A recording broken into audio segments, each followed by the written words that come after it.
Good morning and welcome to Brandenburg News Network. I am Donna Brandenburg, and it is the 12th day of March 2025, and welcome to our show today.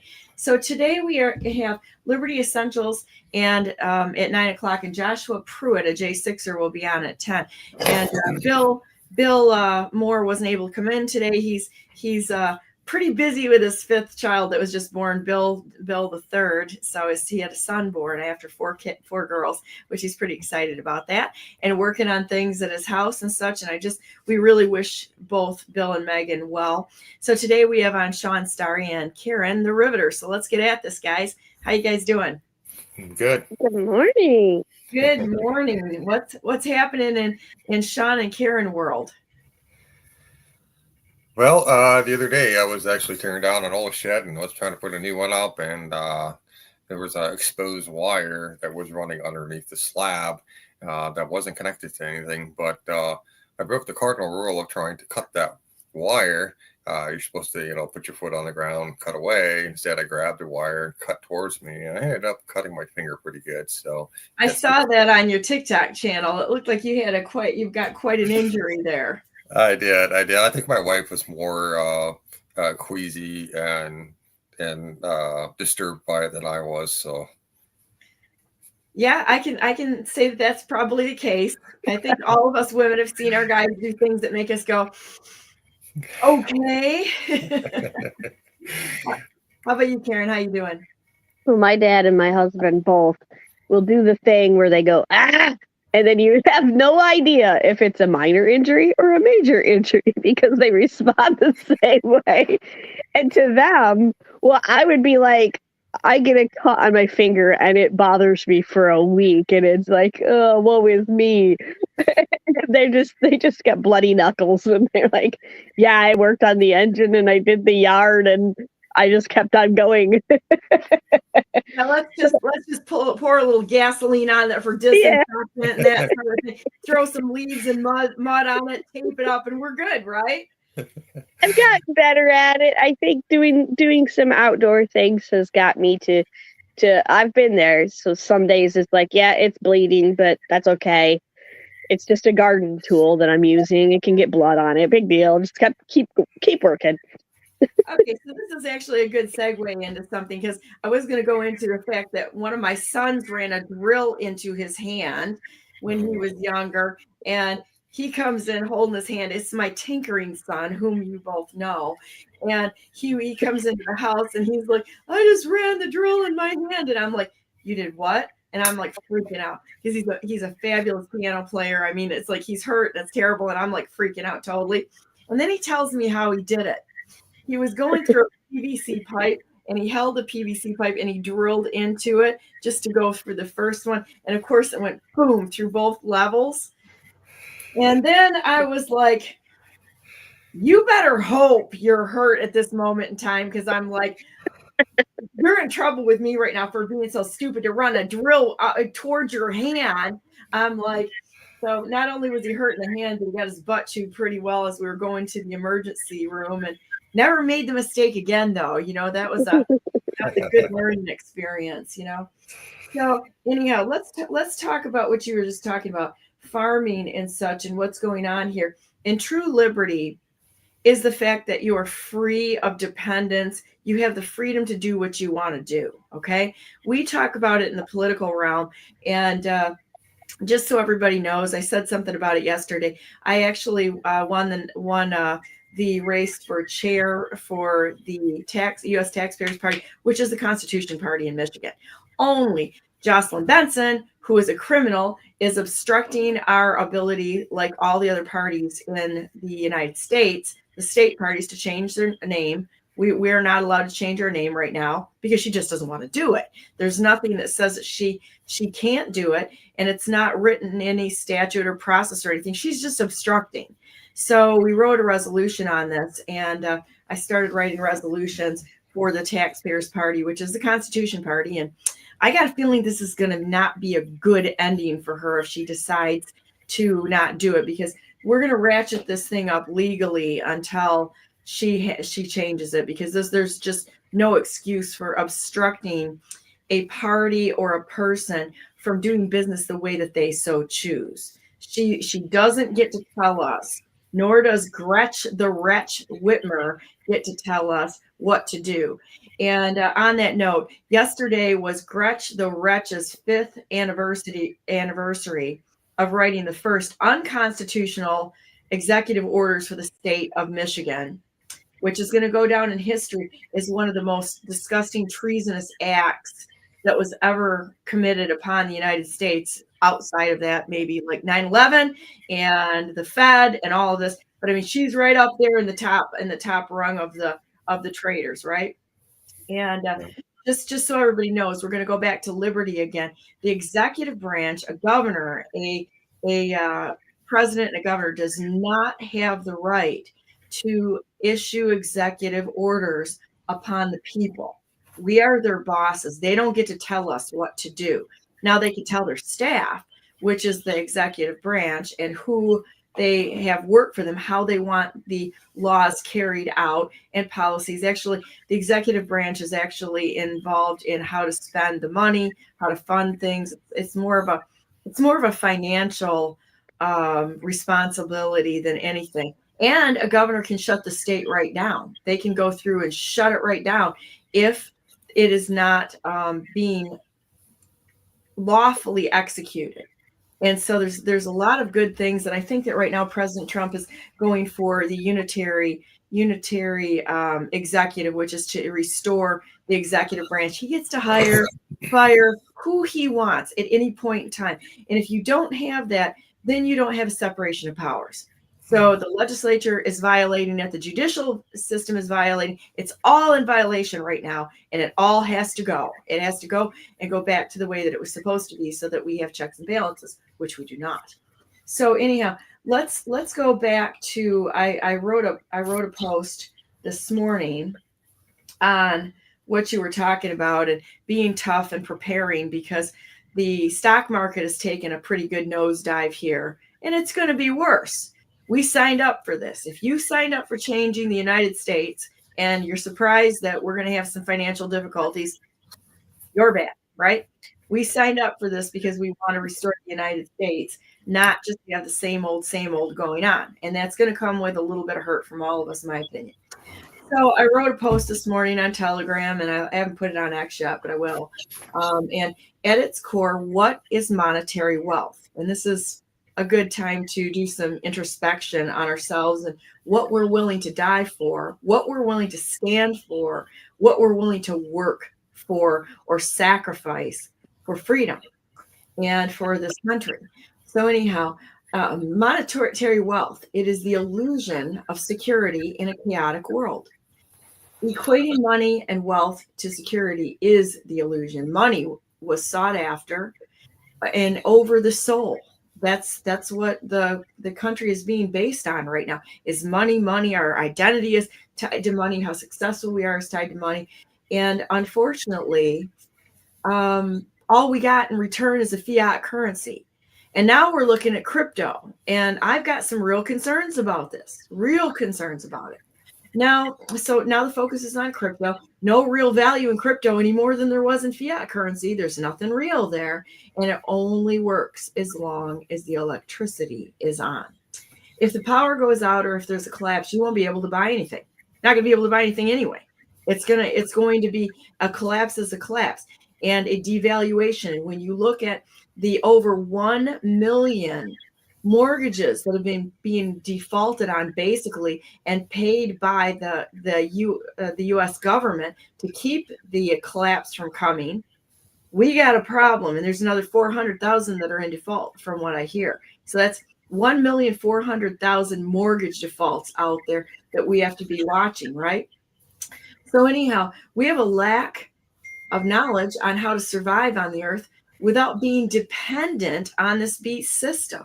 If you want security, first off, trust God, because he can provide in any and all situations, and figure out how to grow food and prepare food. The richest people will be those who can feed clean, nutritious food to people free of poisons.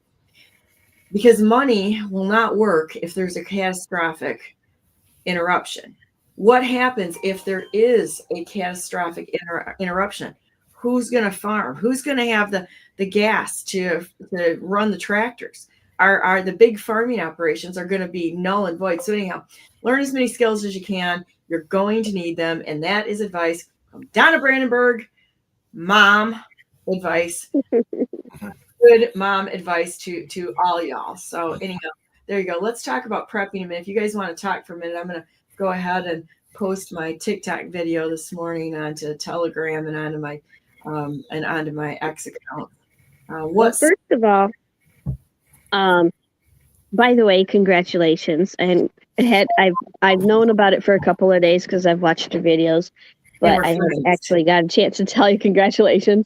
And for anybody who wants to know more about the resolution, you read through it yesterday on the show. And so I want to say, besides that, I noticed the way you were speaking this morning.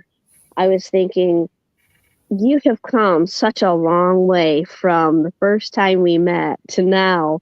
I was listening to that resolution and I'm like, I know you had help, but still, like, you're choosing your words more carefully because you understand how they matter. You comprehend how they matter. And you're learning the legalese, the lawful expression of words. So you are so much more thoughtful about it and knowledgeable about it, and it gets you farther. You know, you have such a better comprehension than you did a couple of years ago. So I can see Donna in office being a lot more effective. Well, you know, it's just saying. Well, thank you. I was asked to run for governor, and I didn't. I was like, okay, I'd never even been to a coffee, let alone anything else. And I'm not kidding you. It's like this was one of those leaps of faith, and I'm really not scared of anything. And that's a benefit as probably well as it's a learning. Everything is a learning experience for me, and I don't mind making mistakes. Okay, that's probably something that really separates me from other people. If I get asked to do something, I just dive in. I'm not interested in being perfect because I already know I'm not, and I'm not interested in what people have to say to approve of what I do or what I don't do. I'm not out for the polls. I'm not out for public opinion. None of that. No. If there's a job to be done, and I'm asked to do it by somebody I respect, and or there's a reason, there would be a reason, first of all. And second of all, when you see something wrong, you have to just dive in and do it and not expect somebody else to do it for you, and just figure it out along the way. It's sort of like what was it, Miss Frizzle with what was the old kids cartoon that was on, Miss Frizzle was on? I can't remember. I didn't watch it. My kids did. But it was don't be afraid to make messes. Make messes, explore, do the things that you have never done before. And that's how we learn. And it's not about, oh, boy, you looked dumb a couple of years ago. Well, probably I did. And I don't care. No, and that's the thing. When I met you and I was asking you some questions because I wanted to know what your knowledge base was at that time. Did you understand the difference between, for example, legal and lawful, the concepts of de jure and de facto? And what I left there with was, I think she really wants to know. I think she really wants to learn, and she has a willingness to do it, a desire to do it, and that's what gave me faith in you, because nobody else, you look at these politicians today, I mean, they don't even know the difference between a democracy and a representative republic.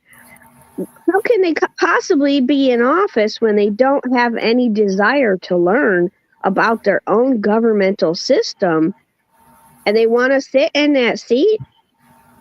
And here's Donna like a mile ahead. They don't even know the job. And I think that's the one thing. It's like to get in and figure out how to run a campaign when everybody was trying to sabotage me as a true outsider. I didn't even know that I had access to the voter to the voter rolls as a candidate.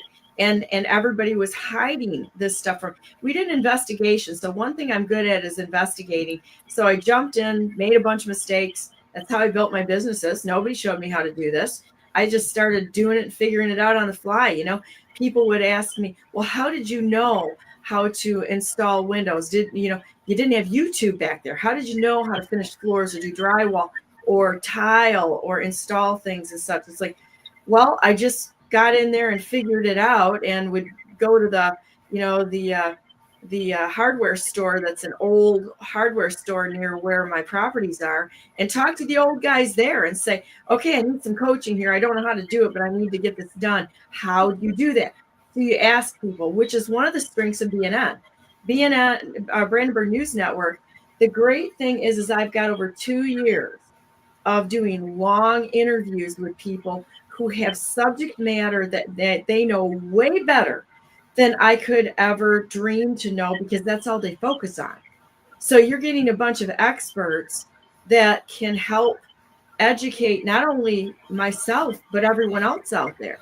And that's what you have to do. So like, it was funny because when I first ran, it's like, here I am, never gone to anything political, but asked to run by an entity I very much respect. And I was like, when I was asked that, my reaction was, you got to be kidding me. Why would you want me to do this? I'm like, you were like Moses. I hate everybody in politics. I know how to do this. Political hater. I'm disgusted by these people. And you want me to run? I'm like, there is not one moment I will keep my mouth shut. If I see somebody that is doing the wrong thing, I will point it out. I will say it. And I'm not there. I won't just be a friend to them just to be a friend. I'm there for a different reason. I'm there because I like truth. I like things that work right, that are honest. And I'm not going to sit there and jump in with them and say this is okay. Now, there's been a few times that I've been surprised by what I've seen, where I was not told about the situations that I was in that could probably be construed as something that it wasn't, because I literally talked to everyone. But in a way, it's an education for me, because these are things that I had no idea how they worked. Zero at all. And now I've got a pretty good idea, because I've had front row seat on this, but nothing can prepare you for that. And I appreciate that. That's a really good compliment, Karen, because I really do feel pretty confident in knowing the subject matter that I had no command of. And it's just like, I looked up, just willing to step in. And I mean, anybody could do what I've done. Anybody can do this, right? There's no special qualifications here, except for I have a no back down kind of personality. I've run a ton of different kinds of businesses. So I understand the business side of how things work really well. And, we didn't take the government money in building our companies. We just worked our way out of it. Okay. That's all we did. And so there's a big difference there from say myself and somebody like it came across this morning that Slotkin's been taking money for farm subsidies, but she's never had a farm. And we have a farm, but we don't take farm subsidies for it. And so we actually have several farms, and we don't take farm subsidies for it. And I think that once we stop this, and I understand the farm economy very, very well, it's like once we stop the ethanol crap that's going on and the subsidies, the only reason why ethanol works is because it's subsidized. And there's so much better ways of doing this to produce fuel from crops rather than corn. Corn is a bad plan on an agricultural, and so is soybeans, on a large agricultural farming scale. It's bad. It only benefits the control of our food supply, and it's terrible on the land. It popped up other subsidized industries to grift off the taxpayer dollars, and we're going to have to resolve this, because this is all about how China got in to buy our farmland. I mean, I can talk about this stuff forever, right? And I'm confident in that. But the stuff that we're talking about, which is how the government works, how it actually works, and how it's supposed to work, and what's the difference of it, is huge. And I actually I downloaded the job description for the governor, for the legislature. So you know what rails they're supposed to be on, so that not only Donna Brandenburg as governor, but Donna Brandenburg as a citizen of the United States or person. And I'm not going to argue the debate. Get debated. Terms will always get debated, but y'all know what I mean. Yes. So it's like I'm not going to be a little pedantic jerk about it right now. We all know it. And so, to go through this and I don't know how to hold people accountable. And the resolutions that I've been writing for the Constitution Party, and I've been starting them out. Now I've got somebody else that jumped in to help start a couple of them. We got 2 people that are starting them now, and also putting law into it, looking up law, understanding how to get the law in. It has been great, right? And so, but to be able to do this, now we've got the law, we've got the policies, we've got the research into how and why it works. We've contacted everybody in the executive branch, every member of the Michigan legislature, as well as the clerks and such. They can't say they don't know. And so the next step is the holding them accountable and putting them in their sorry place and holding them accountable for breaking the law. Every single one of them has broken the law in the state of Michigan. They have done nothing. The Republicans and the Democrats, the parties themselves, are criminal organizations. And I can say that with certainty because they have taken dark money. And this has been going on for decades, where we see this this boys, or the big boys club kind of a mentality, where we have entities that are, or I should say organizations, that are not from the United States, but rather from other foreign sources, that pump and dump billions and billions of dollars into these politicians, into writing up. Well, and that's another thing too, is a lot of people don't understand is that the lobbyists, they work for these organizations. The lobbyists don't actually work for the people. The politicians do too. Yeah. And so they write these bills and they hand them off with little cliff note versions on a tab piece of paper for the politician to present the bill, and then go ahead and pass it. And then when the fallout occurs, the politicians will go back and come up with some excuse as to why they passed this bill. And this has been going on for several decades. And this is where Elon Musk is finding how this money kind of circulates. It comes out of our taxpayer pockets, you've said, and then it goes to these organizations, and these organizations take this money, pump and dump it back into these bills. And it's just a Ponzi scheme that they've been running for so long, which is probably your understanding of why a lot of, especially the Democrat Party, in part largely, is out there screaming the loudest, because they are all part of this dark money, and they're all part of this system that is not for the people, but rather for themselves and for these organizations. And they don't want to lose that, what I call it, slush fund, right? They don't want to lose this slush fund, because they know that's the gravy train that keeps the corruption going. And that's why they're orchestrating this protest against Elon. And a lot of people, don't seem to understand is, number one, Elon has a security clearance because he was working with NASA.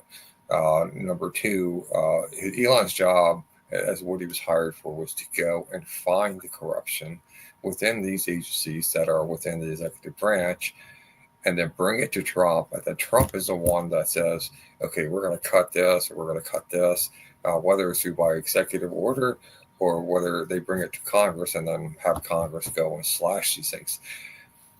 They don't. It's kind of like that old saying goes, your store got robbed, but you got Elon looking at the camera and he tells you who robbed your store, but then you turn around and call the police on Elon. It doesn't make any sense unless you're part of that corruption to begin with. And that's what I'm seeing. Let me add to that too. It's not just who's screaming the loudest right now, it's who's not screaming. And the Republican Party is not screaming and holding them accountable. They kind of say, yeah, we got a problem here, boo-hoo. But who's taking any action against this? Almost nobody. They're just sitting there volleying the, I'm going to call it the bitch ball back and forth. Wham, wham, wham, wham, wham. It goes back and forth, right? And nobody's really doing anything. And so when I look at this, I'm going to name the names of the Act Blue funded. And you remember Act Blue was also part of rigging the elections in the state of Michigan and in which campaigns that they were behind. 5 Act Blue funded gangs orchestrated Tesla protests to kneecap America's greatest innovator. This is from a channel called Final Telegraph on X. Troublemakers, Disruption Project, Rise and Resist, Indivisible Project, and Commie Democrat Socialist Puppets Dancing for Soros. Hoffman, Sandler, Bauman, Hunt, Hendricks. This isn't a protest. It's economic sabotage by global elites who hate Trump's vision, President Trump's vision, and Musk's guts. And it goes further than that. But I think that this is something to remember. And there's also absolutely 100% proof of Obama, OFA, coordinating with Indivisible, which fights Trump's agenda and is involved in nearly all anti-Trump protests that are above listed. And there's a bunch of them. SWIM, statewide in Indivisible Michigan, is part of the Indivisible Project, and it appears to be connected to Act Blue funding and the attacks going on in a retribution campaign against Elon Musk and Tesla's and potentially the owners. And this is terrorism. This is domestic terrorism. And with the Democrat Party really having direct connections to this, how can we not say that this party is a terrorist organization? Because they're all funded the same way. And if you really want to know, they're funded by pushing that green initiative. And it is a horrific collaboration and collusion that's going on there. But I would maintain that the Republican Party is just as guilty. That's the thing. A popularity contest, but nobody's doing anything. It's like they say, it's it's the same bird but two different feathers. You got the left and you got the right wing, right? And for many years, I have always been an independent because years ago I got to see some of the stuff in action where you start to understand that the corruption is in the entire body of Congress to begin with. And in 2013, there was an organization that came out, and it's called conventionofstates.com. They have been pushing to get states involved into the convention so they can restrict and limit the members of the body of Congress. This is something that needs to be done, and this is another reason why states should be joining to put an end to this Ponzi scheme that they've been running, the fraud, the waste, the abuse, and the domestic terrorist acts that they've been doing for decades. At least I can think of going all the way back to when the Democrat Party was first conceived. They ran the KKK. They ran Antifa. They ran BLM. I mean, they funded these organizations primarily to do the same exact thing as what Hitler did with his people by using the brown shirts to go and terrorize people into voting for him. And this is the MO of the Democrat Party. But on the other side of the aisle, we've got the Republicans who've taken the party itself and they tarnished it by quote unquote joining in on with the Democrats and then running a script. It's almost like watching a daytime soap opera where, like you're saying, you know, they're crying back and forth and saying, "Oh, you need to do this," or "You need to," and you know, I've heard a quote a long time ago when I was in college by Plato. It says that politics is a poor man's entertainment. Because all the politics do is they point fingers at each other. They take no accountability. Most politicians can't even balance a budget, or they don't want to balance a budget because they know there's money to be made. Who's taking orders? Right. And we've got these. The problem is we've got organizations that are not a part of the United States to begin with. A lot of them are not even U.S. citizens. And they're pumping and dumping, funneling billions of dollars into these other little side organizations as, you know, Act Blue or whatever. And all that money is coming from us. That's our taxpayer dollars, as you said. That's basically getting funneled back in. And we're all sitting here going, okay, well, let's blame this party. But when we take a step back and we go, okay, let's look at the money. And this is what Elon's been doing. He said, okay, here's the money. This is where the money's going. Okay, we've been tracing this money, and this is how this money's coming back in. So then we come to the realization that neither party has clean hands to begin with. But obviously, the big picture of it is this: is exposing the corruption that's coming from both parties to help us understand that Congress needs to be limited, just like the president does. Just as the founding fathers were so worried about a king or a dictator, well, we've got over 500 members of Congress that have been lying to the American people through their teeth for decades. And that's not going to change unless we bring to the attention, okay, here's the corruption, here's where the money's going. This is how it's getting funneled, and this is what it's being used for. And that's exactly what Elon's doing. And so that's why there needs to be a push, an even much greater push for the convention, so that the states can get involved and say, okay, Congress, we're going to hold you accountable. We're going to put restrictions. We're going to put limitations. Can I offer a counterpoint to that?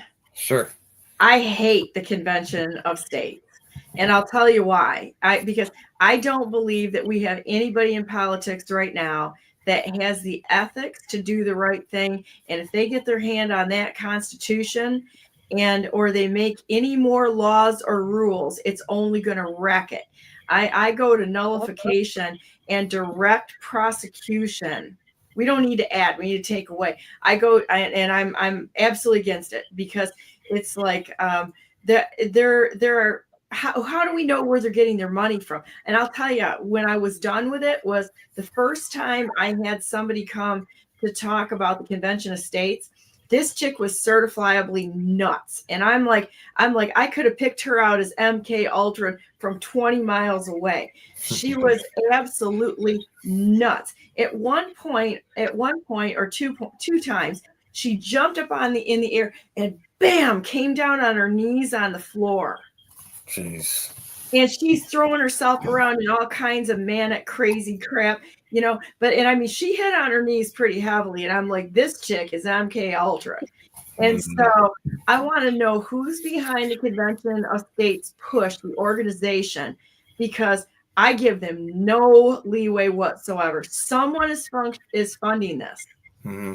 Who's involved in it? Because it's just like every other little Yahoo group that's out there that's being funded by somebody, you know, like most of the grassroots groups are being funded by the same place. They're all getting their money from dark money sources, and these people are hired. How do they have enough time in a day to work a job and be as active as they are? Someone is funding them. And when we connect the dots, we can see they're all being funded by the same source. It's all the same things. The same ones that fund the politicians is the same ones that fund the lobbyists and the grassroots groups. And now U.S. Aid comes out and says they funded 5,000. Get this, 5,000 podcasters and influencers and alternative media channels. Okay. So they're making me look real good because I haven't taken any money for this, right? We do this all for free. Everybody here comes on for free. I don't pay people. If you want to get paid, go get paid by somebody else, somebody that does USAID. You're not going to get it here. This is just ornery friends talking about stuff we don't like, right? Or solutions. But I'm going to tell you, I am so done with that convention of states. And until I see somebody that's worthy of touching the Constitution or any part of it or trying to alter it or whatever, they've screwed this up since the 14th Amendment. Every other amendment after that has been to alter a previous amendment. And it is unconstitutional to alter a previous amendment. And that's all they've done. So, I'm going to go back to the idea, too, that... I'm still stuck on the woman going bam on the ground. And I'm like, oh, yeah. Get a cage. Well, I agree with you. I don't trust that either. But I think the MAGA movement has made progress with a lot of people's critical thinking, but we're still not there because, for example, I saw something the other day, and this is really, really common still. Well, we have control of the House and the Senate and the president. What do you mean we? Who we? What, the Republican Party? You think the Republican Party has control, and that means you have control? So we had a fake election process to put every single one of them in there. None of the elections that brought any of those people there can be relied upon. Even Trump.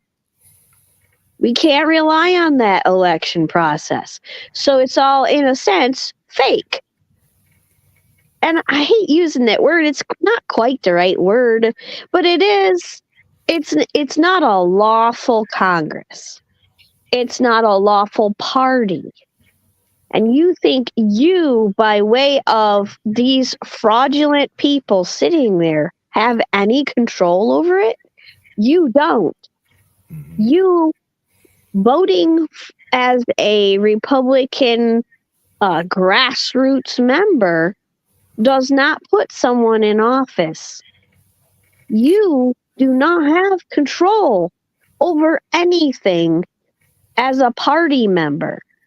People have got to get that out of their heads and stop thinking like, well, we had a red wave. The red wave was a tool to get Trump into office.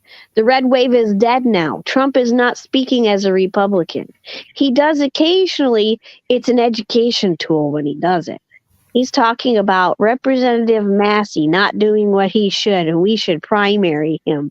That's a really good example. To me, you might have Massey, a Republican, going against his party because he's doing the absolute right thing, but he's making a lot of people upset at him because he's going against Trump or the party. And Trump is making a big headlight out of him. Oh, look at this guy. He's not doing what we want him to, what we want him to. Maybe he's doing the absolute right thing, but Trump is using him for the narrative. And people can't see that. The narrative is it's us versus the Republicans versus the Democrats, and the Democrats are keeping us from passing a budget, which hasn't happened since, 97 or 96, I found out yesterday. Never had a budget passed in the federal government for years. So you want to claim that the Democrats are about to shut down the government. That's the narrative that Trump needs to push. He and the GOP is not responsible for a shutdown of the government. And the only way you can do that is by trying to make Massey look bad. Massey might be a good guy who's going against the red wave. People have got to start thinking about things differently. Look at what the narrative is. What is best for the country? If the country needs a government shutdown, how can Trump get that to happen? He can't look like the bad guy. He's got to have somebody else in that position. But he may be doing it too because a lot of his appointments are not what I would have chosen. because of the backgrounds there, you have to question it. Yeah. So we may have, right now I think we're still learning how to evaluate and think and not be told what to do. We have to be able to take responsibility for every single decision. That's what a good dad would do. A good dad is going to sit there and have you throw things in front of you so you figure it out, so you can think, you can be strong, you can stand without him there. And quite honestly, President Trump's not going to be there forever. And it's an effect of being human. Nobody lives forever. And who is going to come next that's going to be worthy to fill that office and to be able to, are you there, Karen, or did you drop out? I think I lost Karen. Well, we'll bring her back in. I'm here. There you go. Yeah, your other screen dropped out. Yeah, drop out for a second. Who is going to be worthy to fill that? Who's going to have the ethics? Who's going to continue to lead the country, not to follow into the next person that just steps up that says, "Oh, I'm the best thing for the country." No, you're here as a service contract. Do your job, right? And what did the commie Slotkin? The commie Slotkin said, "Well, this is funny. I posted this on my X channel, and I mean, this woman is an absolute disgrace." She basically said, let me see, I will quote it exactly. I couldn't even believe she said it. I'm like, wow. And she tipped one out there for me too that made it easy for me. She says, people voted for Trump because we're in our angry teenage years and our brains aren't fully formed yet. And I'm like, well, it's pretty easy. Her brain isn't fully formed yet. But, so they're trying to tell everybody what to think. They're framing the narrative. She's framing a narrative again. What? I could do like a compilation of how many narratives that are out there telling people what we believe, who they have picked to run. They're picking the candidates before they even collect the signatures, before the primaries, before all of this. They're picked probably the previous election cycle on who is going to come and run next. Yeah. One thing I've noticed is especially with the Democrat Party, okay, right now, the Democrats are the DNC is trying to figure out who's going to be their next strongest candidate to represent their party for the next presidential race.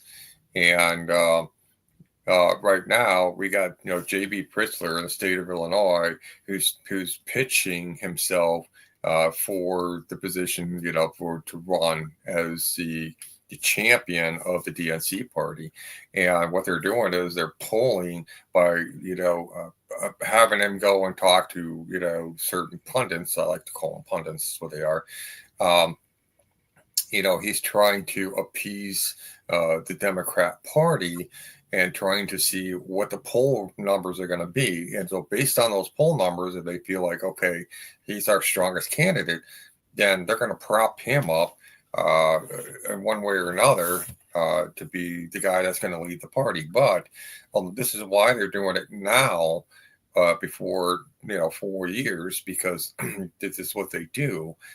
It's not like what it used to be back 100 years ago, where some Joe Blow from nowhere who lives in the state of Illinois decides, okay, I'm going to run for president. Nobody really knows me, but I'm going to give them an opportunity to get to know me as I am running, right? And my party that I'm in, I don't know, let's just say it's the Independent Party, right? And so I go out there and I'm talking to people, and I'm just maybe doing like I used to do, like little debates, like with Lincoln and Douglas, right, when they were running for Illinois Senate. And they hit all these different towns on a train journey together. And basically they get up on a platform. People would converge, and then they would just have this debate. And the whole idea is that back then, anybody could go and actually run. Okay. It wasn't controlled by the party. The party didn't just okay, we got this career politician in this state.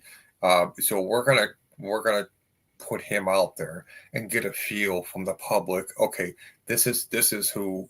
It's all a popularity contest. It's not about focusing on issues, policies, things that actually matter, that matter the most. For example, like the farm issue, right? Corporate farming has been the cancer of the farming community. Farmers know how to farm. They know what's best, right? Mom and dads, when it comes to school issues, mom and dads know what's best for their kids, right? Unfortunately, they got silenced. They got, FBI sent after them, and they've got kicked out of, these meetings. But the point is that I guess I'm trying to get to is that the parties, the two-party system, this monster, this beast, you want to call it, has had control of pretty much almost every election. The outcome, and even the process of it. So, and that's why, we're kind of in a position today. Even as an independent voter myself, I'm going to take a look at things as based on factual evidence, but I'm also going to be looking at the behaviors. How are they behaving towards, who they were, what kind of history do they have? Because that tells me a lot about their type of thought process they have. And is it a person who is going to sacrifice themselves for the better of the nation?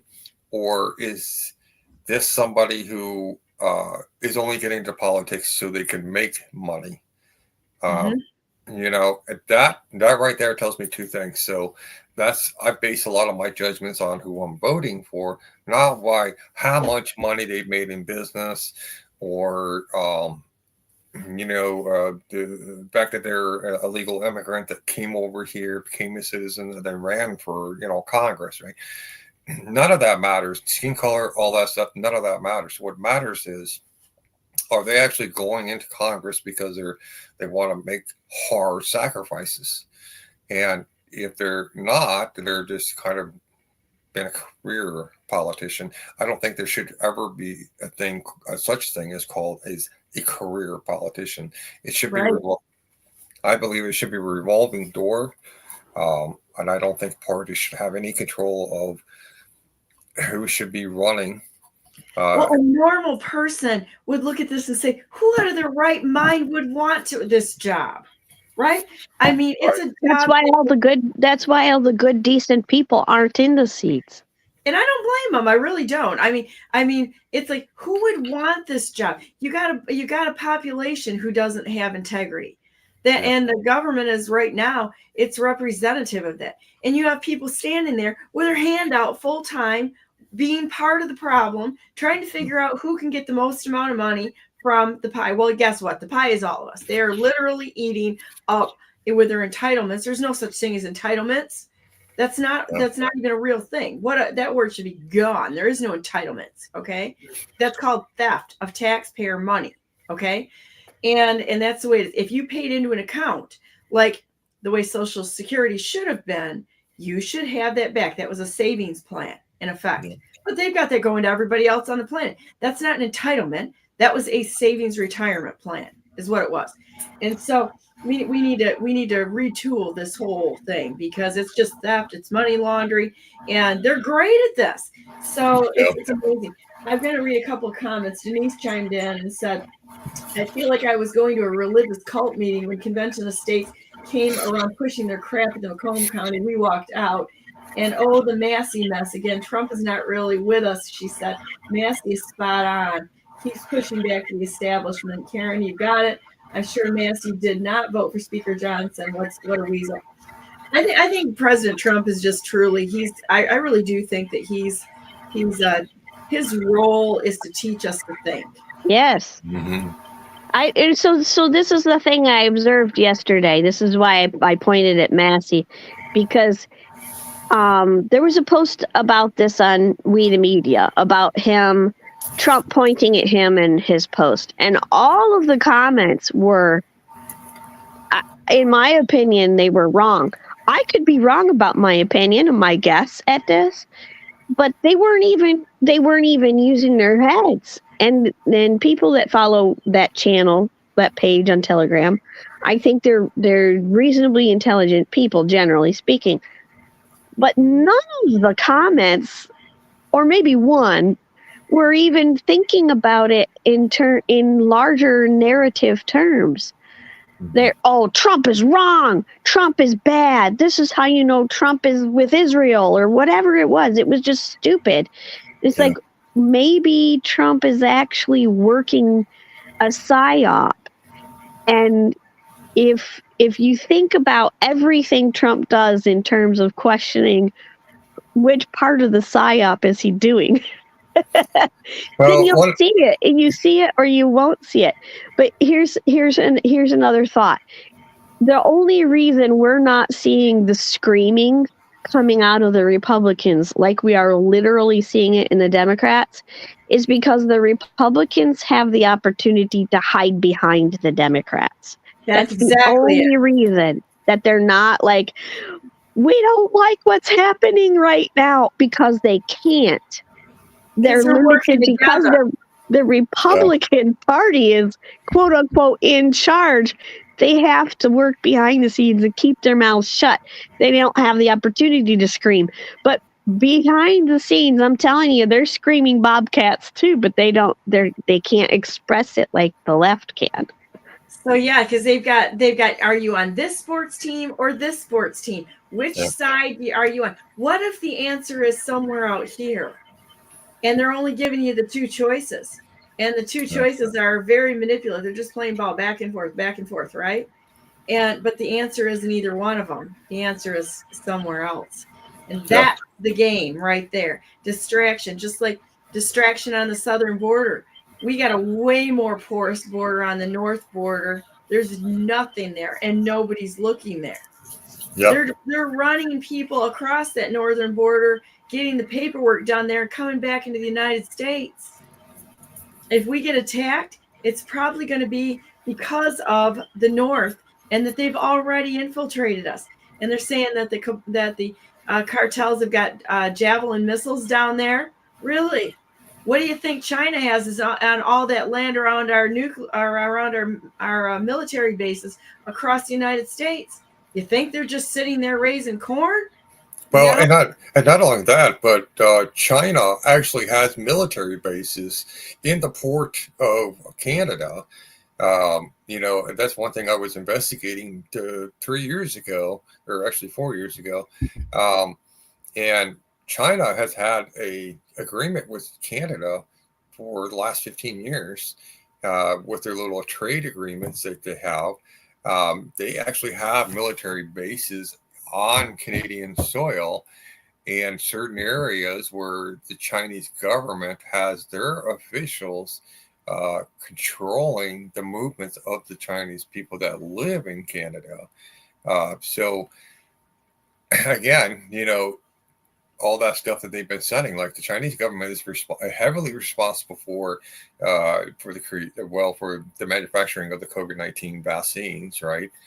We all know now today that is a biological weapon. Then we've got the fentanyl issue, where they've been manufacturing the fentanyl, and then what they do is they ship it over, and then once it gets to Canada, or once it gets into southern Mexico with the cartels, then what they do is they actually finish the process of making the fentanyl, and then they start packaging it and they start distributing. So we've got China's been working us on both ends, but the only, like you're right, the only issue is that we've been distracted with is the southern border, but we at the same time we still have activity that was going on in the northern border. It's been going on for 4 years, and it's not been brought to anybody's attention hardly. But they're going to commit crimes where we're not looking, and they're going to stay away from the solutions. And the solutions are simple. They're very simple, but they got to make them all kinds of convoluted in order to distract everybody. We're going to be bringing on our next guest. I hope you guys stay on with Josh. Josh Pruitt's going to be on, who is the J6er. But this is something I've been thinking about this, right? You know, you have time to think about things and really plan them out.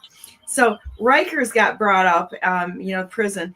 And I kind of got an idea of how to deal with this, right? They're like, we should ship the politicians off to Rikers. I'm like, no. I don't think I'm going to answer something that you wrote to, Karen. It's like, you don't do something like that just to give them, what they kind of sort of arguably deserve. My whole thing is if somebody's in prison, and this includes the prison guards. I have a friend who I'm not going to say her name, but she's a very well-known attorney who they were trying to keep her overnight in a prison to harass her. And the word was that the prison guards were going to have fun with her that night. And it didn't work out too well for them because there's some really good people out there that aren't going to tolerate this nonsense.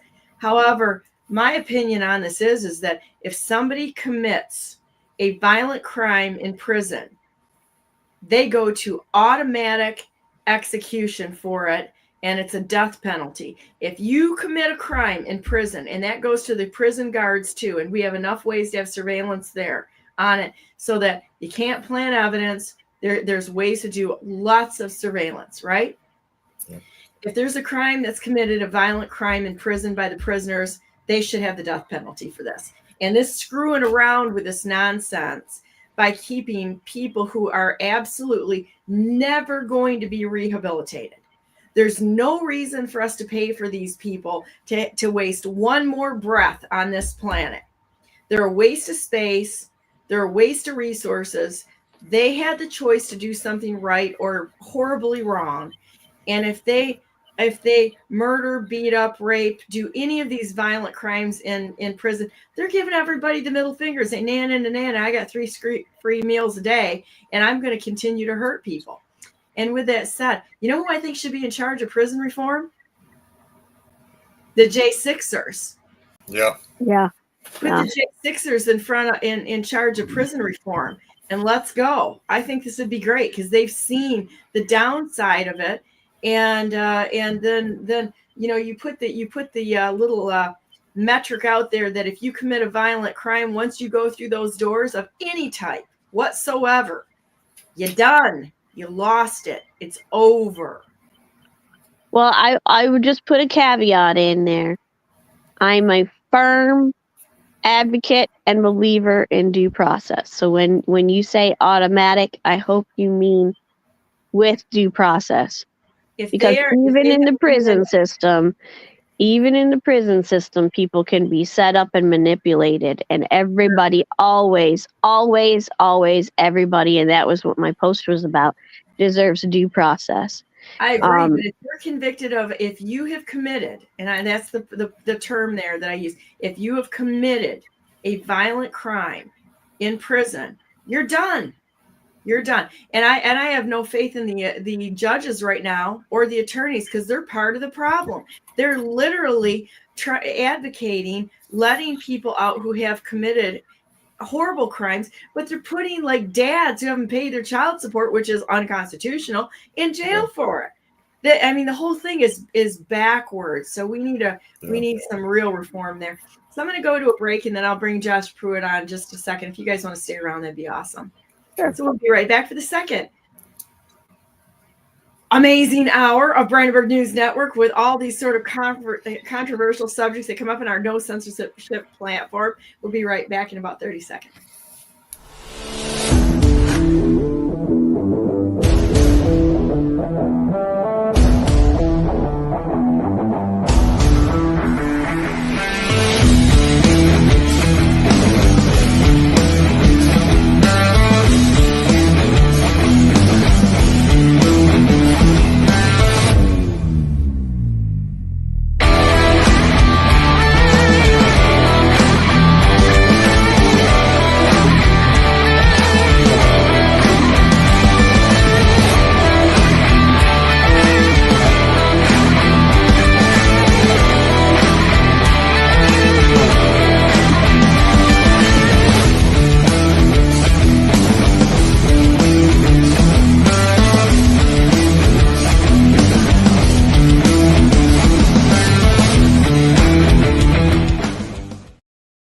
morning and welcome to the second hour of Brandenburg News Network. I'm Donna Brandenburg and it is the 12th day of March 2025 and welcome to our show.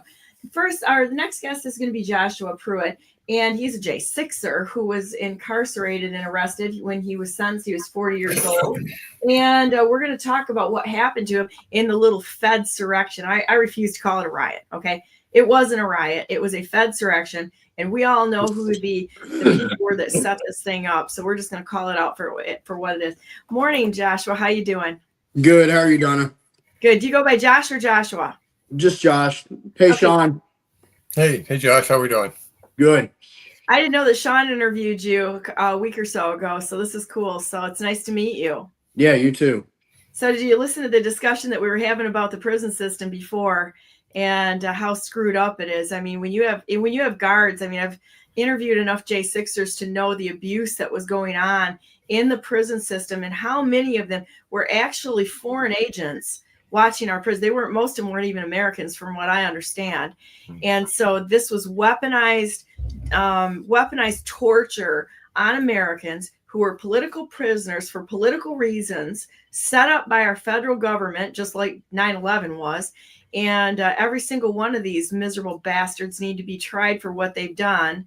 And we need to have a clean house cleaning done. But I think the J6ers would be great to put in charge of prison reform. Wouldn't that be amazing? Yeah, I heard that, and I'm 100% on that. You would be my first call if I were in charge. How's that? I mean, yeah, absolutely. I mean, you got 1,500 of us. I mean, that's probably more than enough people. But I mean, like, you know, I think a few hundred of us at least did a decent amount of prison time. And I mean, I was before I got sentenced, I was at 10 different places. And then after that, I went to 2 different federal prisons, both of them in West Virginia. One of them was McDowell. And then I was only there for 4 months. And that's when they shipped me to Beckley, which if you look up Beckley's one of the rougher federal prisons in the country. So it was absolutely, the punishment where they put you guys was absolutely just horrific. And the stories out of this are going to live on forever, because what an example of something that should never, ever happen in the United States of America. Shouldn't happen anywhere. Yeah. I think that the United States of America would be better than this, but I kind of think that the United States has been scraping the bottom of the barrel of corruption, and probably the cause of most of it across the globe, because of the amount of money that can be laundered in the United States. I mean, the prison system it's so messed up. I just hit the publish button on my book yesterday, so it'll be out Friday, but I have at least 3 chapters on prison, because I mean, I can already write so much about J6. J6 was 1 day. Prison was over 3 years of my life.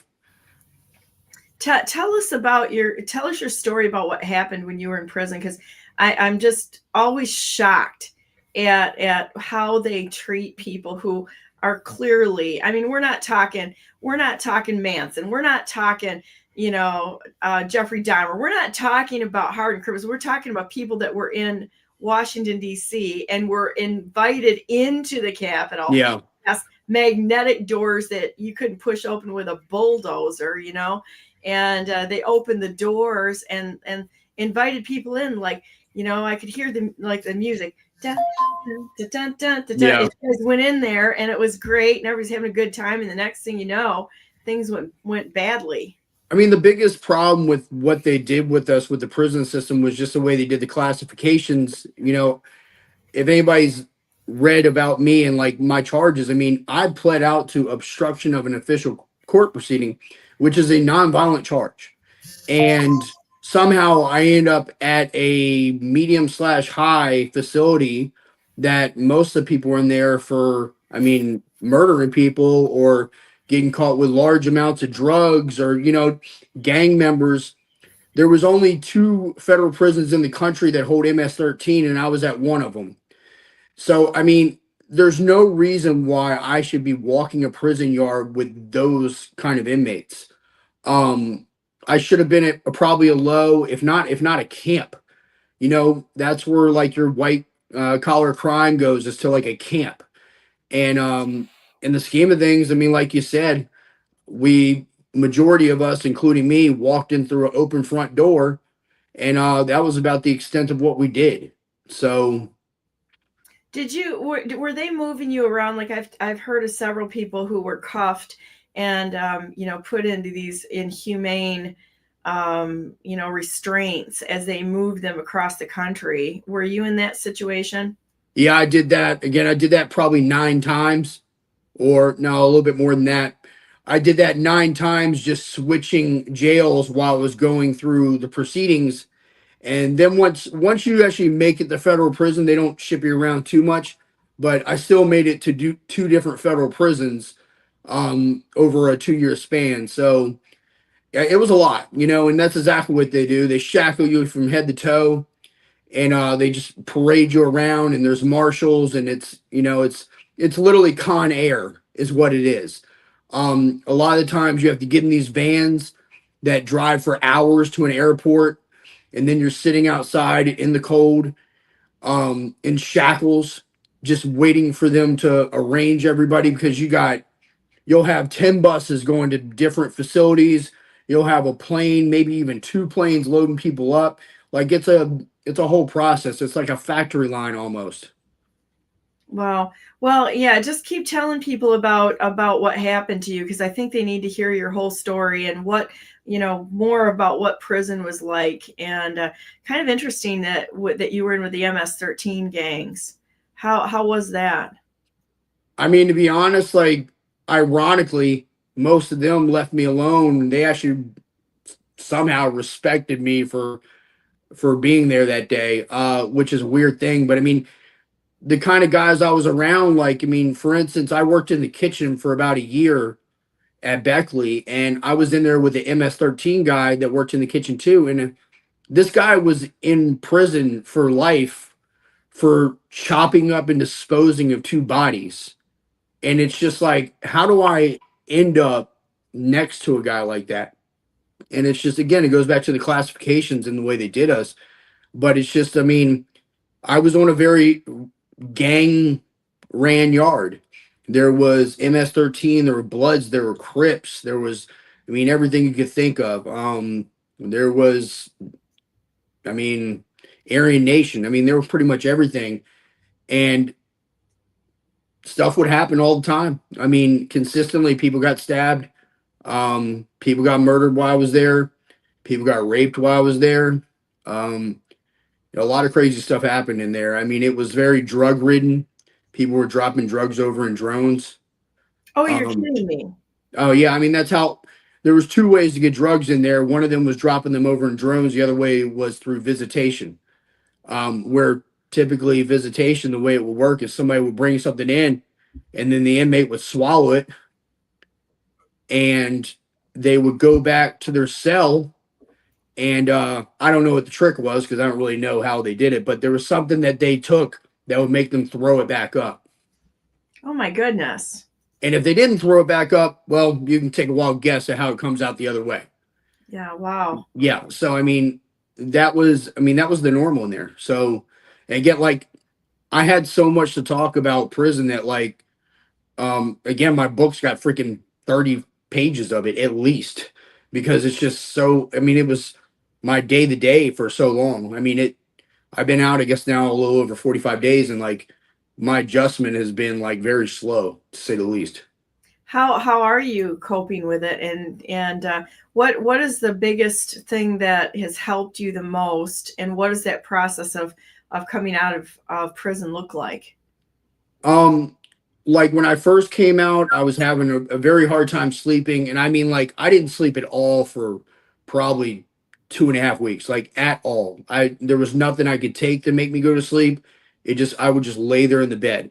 And I mean, not for nothing, my bed's pretty comfortable, and it's way better than the one in prison. So that wasn't the problem. And it's just like, because your mind's racing, and um, you'll wake up in the middle of the night, when you do fall asleep for a few minutes, and when you initially wake up, you're not really coherent, and like you almost think you're still in prison, and it like freaks you out. So I went through that for over a month, really. And I mean, I'm sleeping better now. I mean, I think the thing that's helped me cope with it better than anything else is, again, the prison I was at was very violent, so we didn't have weights or anything like that. And before prison, I was a bodybuilder. I lost 60 pounds while I was in prison. And so the first thing I wanted to do when I got out was, go back to the gym and get back into the gym. And that's kind of been my therapy more than anything else. I think I walked out of prison at 192, and I'm already back up to 215 pounds after not even 2 months. And that's just from me going to the gym 2 hours a day and eating right and just, trying to stay focused. So, I mean, that's been my therapy more than anything else. I mean, that was kind of my therapy even before prison. So, I mean, that's been my coping mechanism. Wow. I just really so curious as to what went on there. I mean, most of us can't even relate to the experience that you had. And just so you know, you have so many supporters that were out there, just praying for you guys, and really never stopping talking. I mean, we were all talking about this and not going to let this rest. So, the amount of love that was poured out towards you and all of the people who had this crime committed against you. I mean, this is a crime, and you were absolutely involved in this, a crime perpetrated by our federal government. There's no two ways about it. So, I hope that you didn't feel totally alone. I would expect that it would be very hard not to feel alone and cope. But when you were in there, how did you cope? Well, I mean, I coped in there, I guess, the same way. I worked out in there too, but I mean, all I could do is really a bunch of push-ups and stuff like that. I just, you have to have a routine in there. We were able to purchase tablets off of the commissary that were like $130 or something, and you could go and rent movies for $5. So, like, a lot of times at night when we would go in, we got locked in at 8:30 at night, which is pretty early in the scheme of things. And I would typically always go and get a movie right before I went in. And that was kind of my zone out part because, I could go in my cell, the lights are off, I got a tablet there. I mean, I could almost pretend I'm sitting there watching an iPhone, and watching a movie and kind of just like separate myself from the prison for a minute.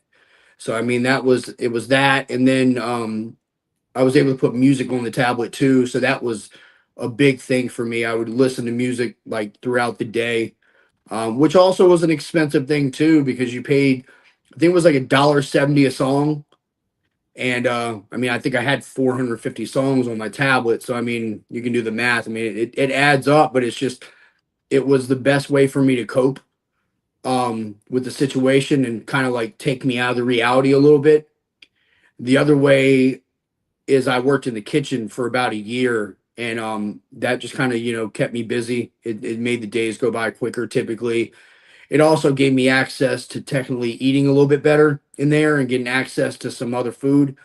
So, I mean, there was some perks of that. So it's just, I mean, it's a lot, but I mean, you kind of like, no matter how bad it is, you're going to adjust to your situation and your circumstances.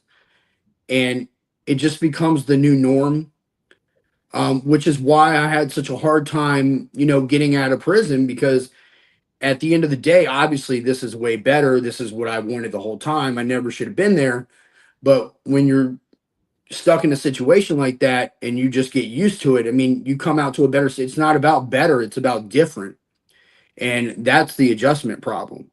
So, I mean, you have a little bit of stage fright, a little bit. You're worried that something's going to happen. They're going to send you back. I mean, you hear about all these J6ers that are, they're trying to send back, and things happening to them and stuff like that. So it's just like, it makes me like not want to go out too much. Makes me not want to be doing too much, because you never know how it's going to go. I live in a very liberal area. I'm moving in a few weeks because it's that bad that I can't, it's so uncomfortable that I can't do it. So I'm moving to the beach, at a very red beach on top of that. So that, I need to be somewhere where I'm accepted and, more celebrated than anything else. I mean, we just went through hell, And I mean, look, half the country thinks that we should be lined up and shot, but the other half of the country, they know what we went through, and they know that we were hostages, and they give us a lot of respect for it. So I would like to allege that most of the people that think that you should be lined up and shot are probably paid provocateurs by, Act Blue has come out, and some of these other nonsense organizations that are paying for disruption and chaos in the United States of America. I would say most people that I know have in fact, I don't even know anybody that doesn't have a favorable view on the J6ers as someone who's, people that actually are heroes in their own right for standing for something, regardless what the consequences are. And so there's so many people that just admire and not only accept you guys, but admire you, feel bad for it, but also admire you for standing tough and just for what you went through because of your patriotism, really. yeah. And so not that it's going to make anything any better, but you got a lot of friends, and I think And we see that. I mean, that was one of the things that I would say in prison too, is that there were different J6 communities on the street that we were talking to through emails, and they would check on us. And there was Patriot Mail Project that had it set up where people could send us mail. And I mean, I get 20 letters a week, pretty much consistently throughout my time in prison. And I mean, these were very inspirational letters. And I mean, that was a lot of what also helped me get through. I read a lot of books when I was in there, typically history. Bill O'Reilly does this killing series, and I think it's got like 20 something books. I read through every single one of them, and it's about different presidents and different things along those lines. So, I tried to actually build some knowledge up while I was in there, and not completely waste my time, because I was going to be stuck there no matter what. So I might as well actually get something out of it. So what else would you like to tell everybody about your experience, then now going forward? I mean, it's one of those things where, I don't regret anything that I did on that day. I don't regret that day. I don't regret my beliefs. I don't regret my views, which is why I got so much time. Because I stood up, and even at sentencing, I told them I still believe the election was stolen, and that I actually told them I would do it again. They didn't like that. So that's why they hit me over the head with 55 months, which was the most time for anybody for that one single charge. But I just really didn't care. I wasn't going to drop my values or my morals just to appease them. And I definitely wasn't going to lie. I did believe the election. I do believe the election was stolen to this day. And that's not going to change. Nobody can argue that with me. And it's not a good argument, because I'm not going to let off of it. So, yeah, I'm just trying to get back to a reality right now. I mean, one of the things that didn't really happen is, most of us lost everything while we were in prison. And, that's a big reason why I just dropped a book that's coming out on Friday, is because I'm trying to get some footing again and trying to get back on my feet. Besides the fact of trying to get my story out there. I mean, I lost everything, I mean, I came out with the gray sweats on my back that I bought from prison, and some books. So, I was doing relatively decent before all this happened, and it's just like it all went to hell. And I don't really know how to recap that or, get back to normal. But I mean, I'm not getting any younger. I mean, like you said, I mean, I went in, I got charged at 40. I spent all my 40s in the federal prison system so far. I turned 44 this year. So, I mean, I'm, still, well, I guess mid 40s now. But, still, I spent my 40s in prison, and not getting any younger. I got to recap, get back on my feet. I was a 6-figure income individual before prison. So, I mean, the amount of money I lost just by going to prison, and that's assuming that I would have just kept doing the same thing I was doing. Yeah, I mean, it's a lot. It's a lot to take in. There's nothing like being 43 years old and having nothing really. So What's your book called? What's the title of the book? it's called Trumped Up. Yeah, we just hit the publish button on Amazon last night, and they say within 72 hours that it comes out, so it should be out by Friday. I just have books sent to my house because I'm going to speak in Georgia in a week and a half at a GOP event down there. And I wanted to take some books with me, obviously. So there we go. Here, I've got a new toy up, so I'll see if I get that right. Did I do that correctly? is something supposed to be on the screen? Yeah, it's rolling on the bottom. It says Josh Pruitt, author, Trumped Up, buy it on Amazon. Oh, yeah, I do see it. Oh, that's cool. Yeah, I've got some new tools now, so I like to help people to find things. And if you have any links, if you can text me the links on it, I'll put it on all my social media channels too for you, and see if Okay, awesome. people to jump on and get the story out, because people need to know what the end game on tyranny looks like there, and what if it could happen to you, it can happen to any one of us for speaking out. The election in 2020 was stolen. There's no way. Absolutely. There's more evidence on that election being rigged, stolen, fraudulent, whatever you want to call it. It all applies. Than any crime in the history of the world. I mean, because it wasn't one way that they cheated; it was in a myriad of ways, and it's unfortunate. But you're in the right by saying that. And besides that, you have the right to your opinion under the First Amendment. Well, I mean, that's always been part of my argument. What you just said as well is that it wasn't. Yes, I think that there were fake votes put in. I mean, I don't think that at 4 o'clock in the morning that all these votes went in one direction, but it's not just about that.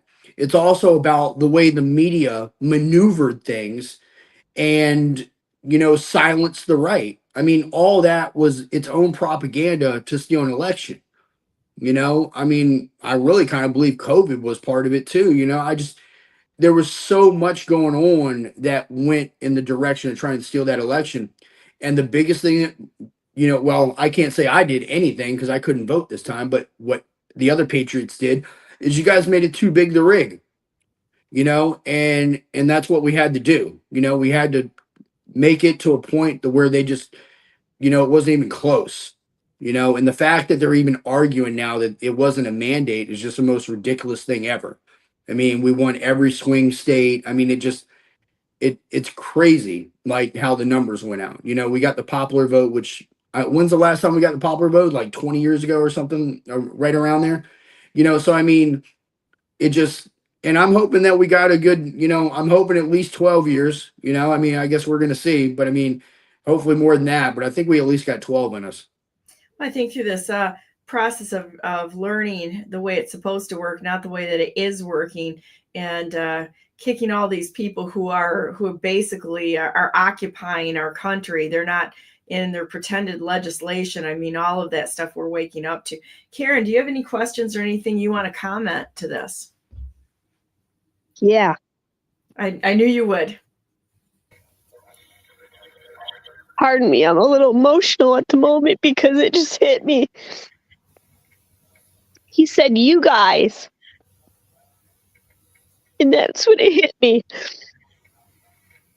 You guys voted.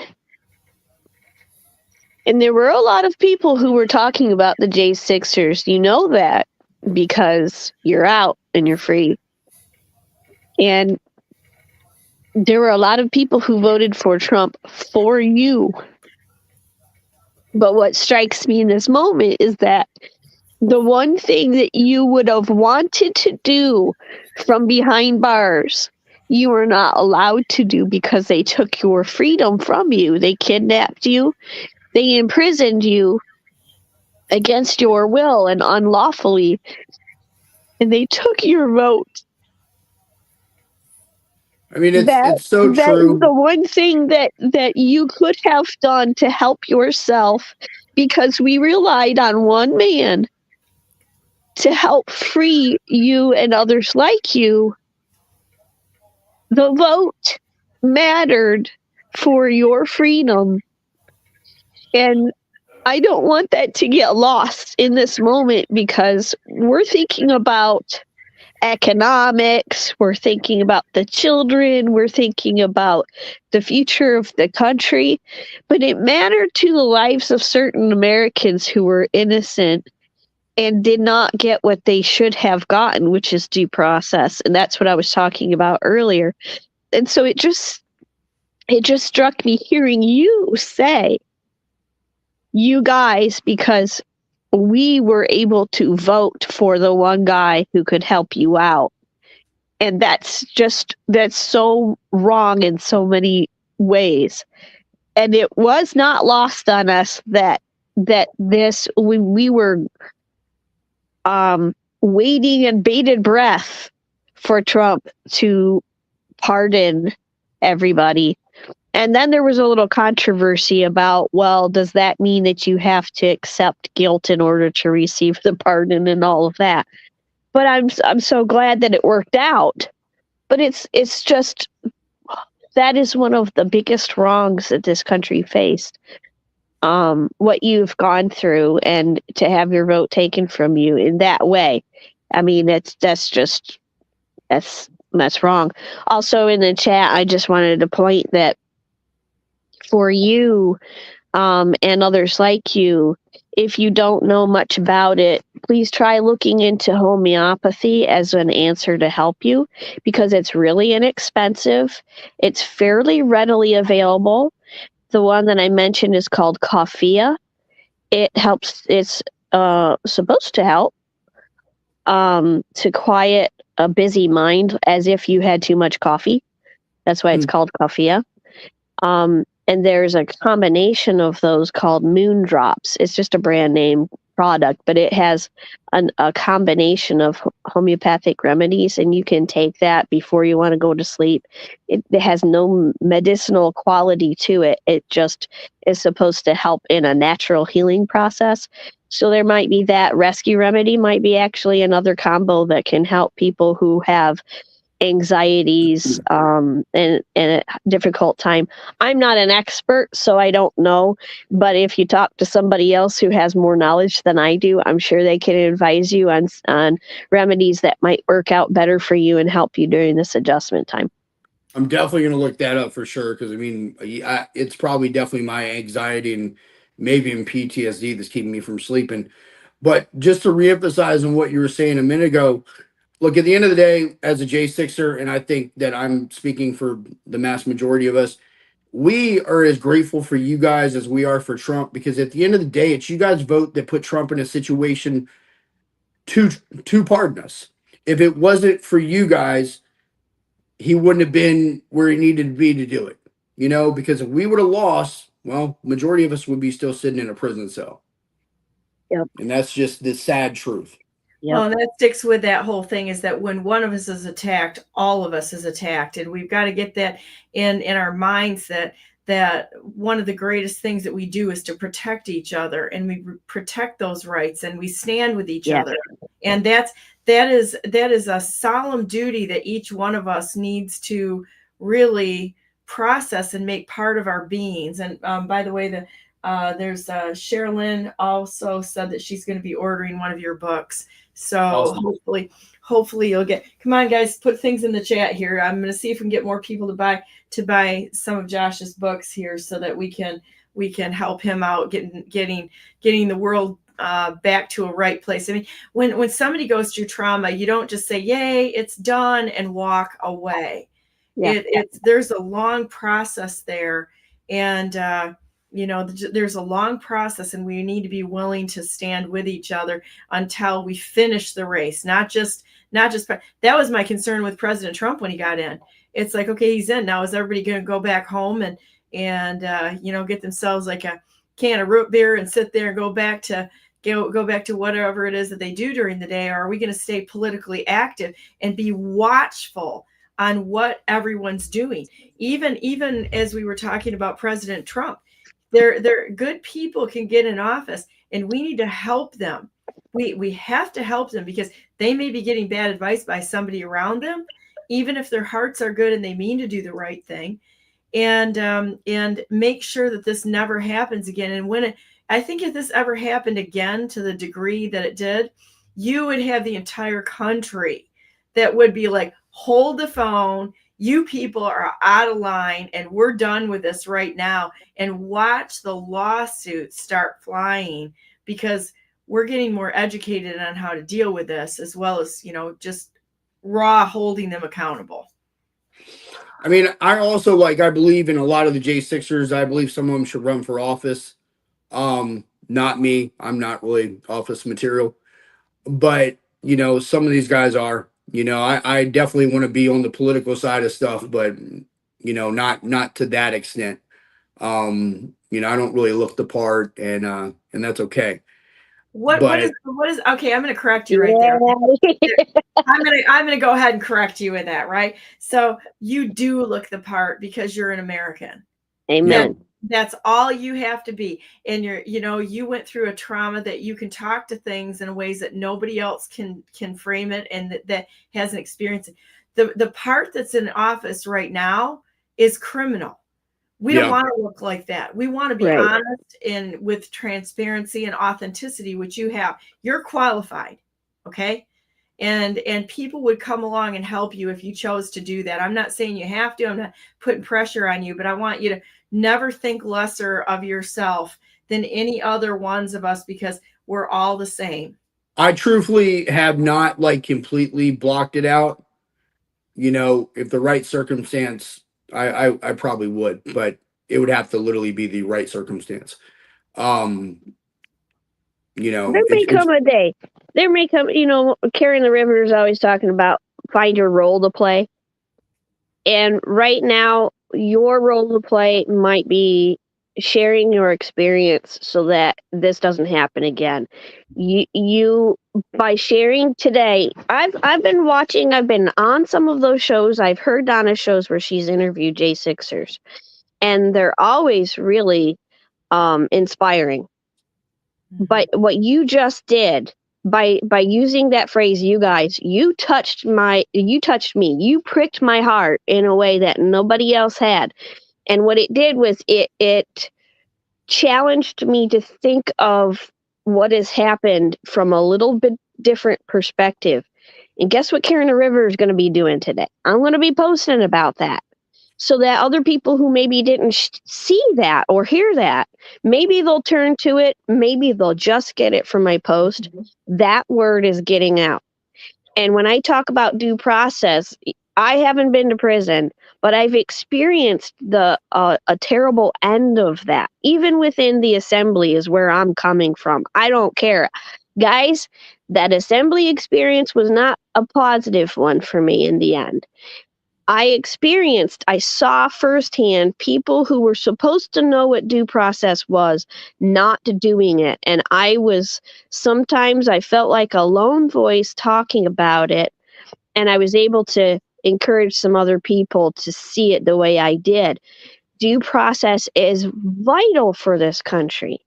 You didn't get it. And if we don't recognize that, acknowledge it, and really, really comprehend what it means and how important it is, we're not going to stand up for it in the future. There are people like you who inspire that lesson more than a history book. And so your role to play may be sharing that this is what I didn't get. This is what the documents say I should. The Constitution, the amendment, the articles, the foundation of this country, as you're reading in your history books, is not what you got. By sharing your story of the alternate view, that's the compare and contrast we need to prevent it from happening in the future. But we've got to have that personal look into the hearts of people who have been victims and people who stood up for you and people who voted for you. That carries on through generations more than something that's just on paper too. That may be where your role is. And another few years from now, perhaps, that role may shift for you where you are going to be inspired to be more educated as you learned in prison in your experience. you may continue that road and get to the point where, like Donna has, she has been educated and educated herself in the last few years. If she runs for governor, she will be a better governor in the next term than she could have been in the previous. I And you won may by be one of those people that goes in that direction. And when you're ready, you may be the guy, regardless of what you look like, how old you are, what religion you are, what gender you are.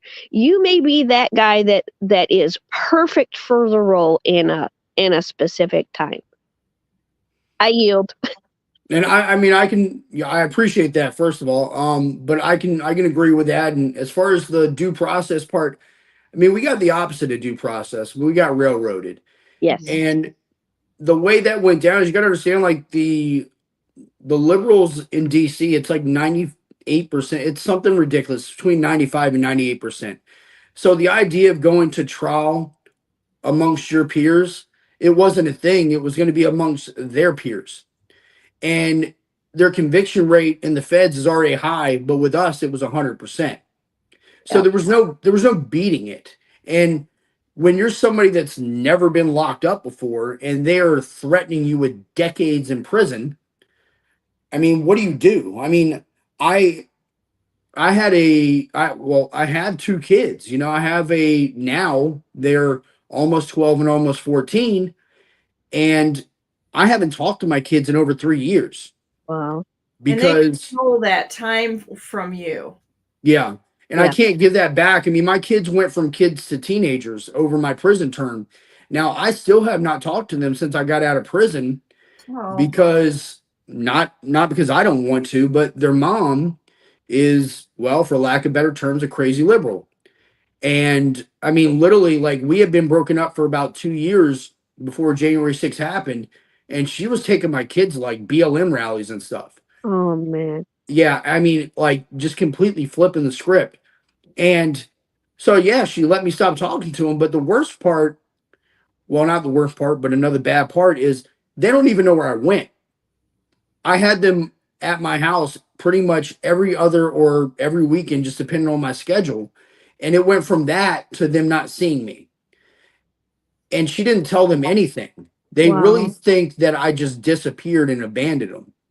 So, you know, and for the last 45 days, I mean, I have her phone number. I message her, like, she responds sometimes she doesn't.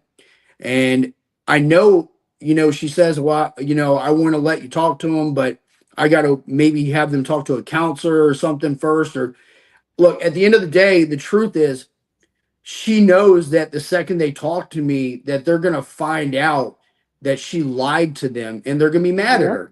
And that's what she's trying to, you know, trying to hide from. I mean, it has nothing to do with anything else. It's a guilt thing. This is what they took from you is just absolutely unspeakable. I'm so sorry. All of us are, I'm sure, are just deeply saddened by this. And there's one gal in the chat that said, I'd vote for a J6er over anyone. And it's not just the material things taken from you, Josh. It's part of what makes you human and American. And somebody else says, I have tears. We've got several people that says they're all crying about this right now, and just heartbroken for what happened to you. And you know, I can't, there's no words that we can say to make this better, even though we want to, you know. And well, it's like what you just touched on. I mean, material stuff is material stuff. It can be regained. What cannot be regained is, at the end of the day, 30 years from now, my kids are still going to look back and be like, remember that time you left us for years when we were kids? I can't. You know what? I think they're going to get it figured out. I really do, Josh. And, you know, I don't mean to say this flippantly, but you know, I'm a pretty faith-based person, and I'm an unapologetic Christian. And I really do believe that those times in our lives and those hard things, the horrible things that happen to us, that God can redeem even those things and make it right. And it sometimes, and I can talk about this from personal experience, that there's a lot of things I don't talk about publicly, but things that happened when I was younger, tragic things that, you go through a period of time of mourning, trying to deal with it, put it in perspective, and why did this happen? And how could this have happened? And try to make sense of it. And there's no way to justify when evil decides to target you. Evil is just evil. There's no explaining it away. There's no way to come to terms with it other than to say, guess what? I'm not going to let that define me. I'm not going to be defined or made into a victim because something very evil happened to me and the people around me. And what I found through this whole exercise, because I was mad for a lot of years, I was furious, and over what had transpired. And all of a sudden, you break through the fog. And I broke through the fog, turning to God. I broke through the fog. I mean, fully turning to him and turning it all over to him. And all of a sudden, I saw that it was a gift that I couldn't have gotten any other way. Not one that I would wish on my worst enemy. And that's the truth. But the hardships or the things that happened, and it was pretty bad. It really was. I just don't talk about it. And to be able to look at it now and say, wow, this made me one tough MFer. And when things happen around me, it killed my ability to feel fear. Yeah. I mean, and amongst other things. So I'm just encouraging you to tell you that perhaps God will use us in ways that you can never, ever see, but he can redeem those years with your children.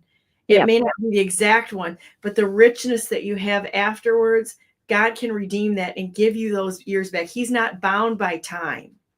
Yeah. And I definitely believe that. And I'm very much a Christian. And, somebody actually asked me a question yesterday. They asked me, what was the difference before prison and after prison about me and how I believe in a Christian? And it gave me more faith. What I would say is I was a Christian. I believed in God before prison. But throughout prison, I got a relationship with God. Like it's. Can you explain that to us? I read the Bible while I was in there. I just became more in depth. I became, I felt like he, carried me through it. So, the two things that got me through prison without losing my mind completely was God and the hope of my kids. I mean, it was those two things that really, picked me up and kept me going. I want to also add that your ex, she's also a victim of this. And she may be a liberal. She may have the wrong opinions about things from our perspective. But she was also part of that brainwashing too. Yeah. And like here we are talking about Christianity. We believe that God, Jesus died for everybody. We're all children of God. And what she needs to understand is, okay, so she made a mistake with how she handled her children in that decision. But she needs to just own up to it. And if she does, those kids are going to be even more powerful growing up because they can say, hey, mom made a mistake, but at least she admitted it to us. I know that my parents were really concerned about their granddaughter because her parents, the granddaughter's parents, my brother and sister-in-law, went through a divorce. And they didn't treat each other really well. But what they did do was they allowed the granddaughter to visit my parents regularly. And they did a really good job at not playing sides, And one of the things that they believed in was one of these days, she's going to grow up and she's going to recognize the behavior of her mother through that and how it was not appropriate. And she did. She grew up. Now she's a mom and she's doing really well at that because when she was old enough to recognize what had happened when she was a child, she was able to gain that perspective. Your kids know your love. They had enough of that before you went in. They're not going to forget that.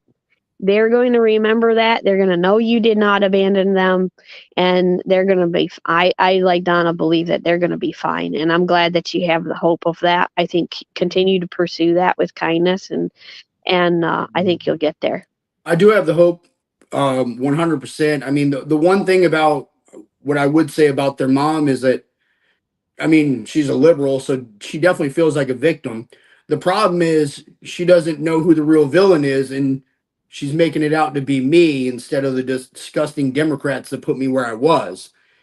And, you know, I wish that she could see it for what it is, as opposed to whatever she's been brainwashed into thinking.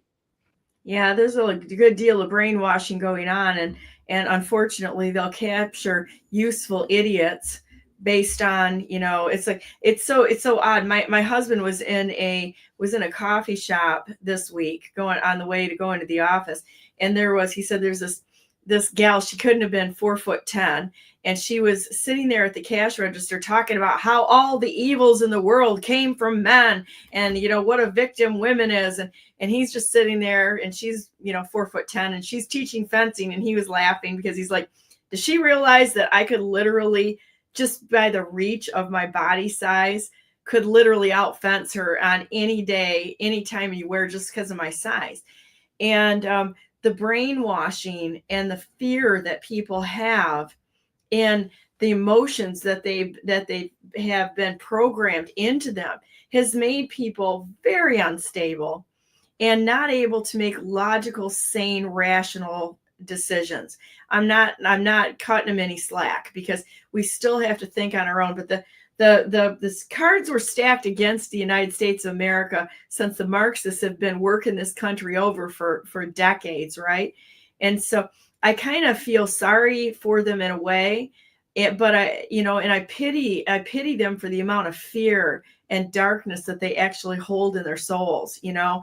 And I don't know, it's just too bad. But bring on the toxic masculinity is all I have to say. And I think we need to get out there and start, you know, hauling tail on some of these people that are doing the wrong thing, that are threatening our families and the United States. I don't know, but hopefully she'll come through and see the light. If there's enough people talking about it. And you know what, as our job, and I'm going to charge all the women out there that are real women, not little, you know, puny snowflake, you know, pieces of crap that want to be the victim at every single turn and dance on their little 6-year-old stage of look at me now. It's our job to step in and tell them to cut this crap out. When you see a woman that's based, or a woman parading, or a girl parading as a woman, not a real woman, throwing this propaganda crap out against men or playing the victim card, call them out and tell them to knock it off. The person who feels the most, or is the most, victimed in the, I'm going to make it into a verb, victimed in our society, is not the winner. The winner is the one that stands bravely under all circumstances and doesn't get sucked into this to become part of the problem. So there you go, guys. Let's stand forward and address this. Lots of comments in the chat this morning. I got to tell you, there's a lot of people who are really not okay with this.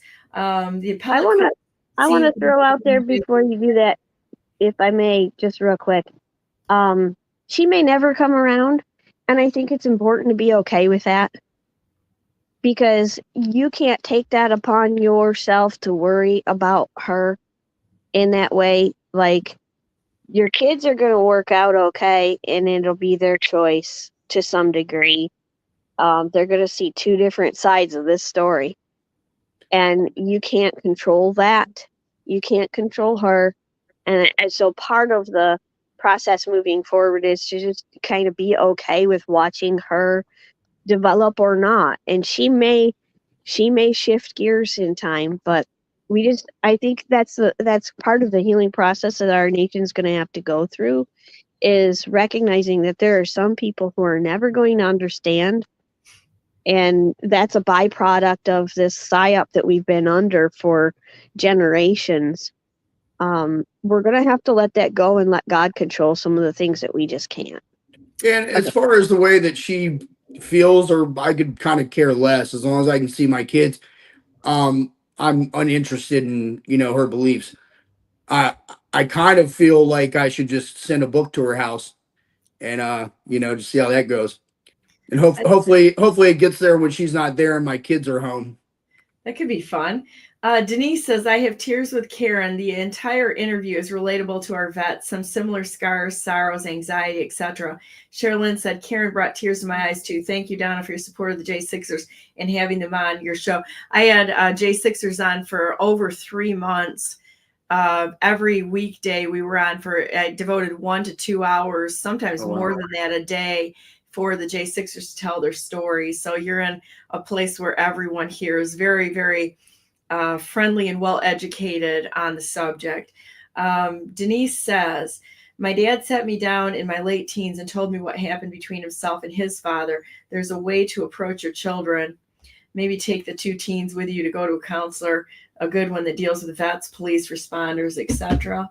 And Gray Bearded Fedora, hey, Eric, the appellate court seemed to be recognizing due process was violated for J6 defendants, and many appealing their convictions are successfully overturned. So the United States is turning around, and I think we're turning around into a better process than what happened at J6 and before. Shawn, do you have anything you want to say? Yeah, all this, one of the things that we can learn from this is the travesty can be turned into triumph.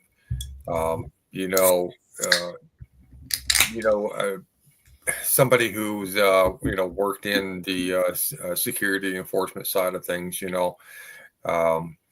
we've always been focused on is de-escalating situations, but with going through that kind of an experience, it's one that's priceless, where you developed a personal relationship with God on such a level that couldn't be attained, just in an everyday normal life. But it's a really great opportunity to share your faith with other people as well. But I think the bigger picture is this, this country has been without God in the picture for so long, and we're seeing the results of that, from not having the conversations with our kids at the table to, the godless acts of politicians, in Washington, D.C. And right now, we've got a nation that is desperately in need of God in so many different ways, and this is for somebody like yourself to share this story, and this is pretty monumental. I mean, this is definitely something that everybody needs to listen to. They need to hear this, because again, just like Karen was saying, if this could happen to you, this can happen to anybody. It doesn't matter whether you're a conservative or a liberal. And due process is very, very important. That's the foundation of our nation. And without the due process, without having God in our lives to give us direction, this is how civilizations come to an end, because there's no reconciliation in anything. And so I've always believed that your story is going to inspire millions. I don't know what God has in store for you, but I do know that you have a purpose and a plan in your life. Your testimony is pretty monumental. So for all J6ers, and I have a very strong, firm belief that you guys are going to become the leaders of our nation down the road here, and we're going to see some big changes. But in the meantime, just know that, we're going to continue to support you guys in every capacity that we can, because again, this happened to you guys, this could happen to anybody. So we want to make sure that this never happens again to anyone having their due process violated like this. And the weaponization of a two-tier justice system is just it's really abhorrent, and so I guess that's all I wanted to share. This is really beautiful, and I hope you're seeing it, Josh, because you're probably seeing this everywhere. It's everybody wants to speak from their heart to make it better, and they don't, and nobody knows what to do. So everybody wants to step in and say, it's going to be okay, it's going to be okay, there's good that's going to come out of this, and try to, even though there's nothing we can do with our words, everybody cares and just wants to make this better. So I hope you feel that flood of love and support around you, because that's it. God's going to come to your rescue, and all of us will come to support you, and all the J6ers too. You're not going to have your back turned on you again. It won't happen again, and it's a beautiful thing.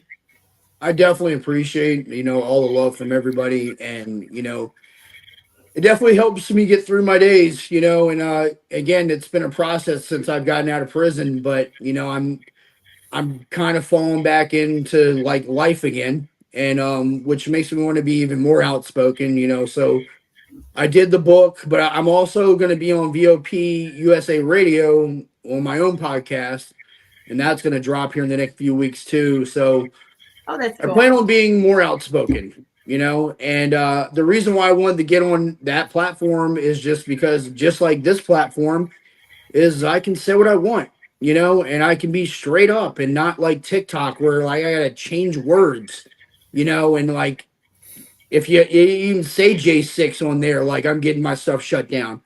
It's just, it's insane.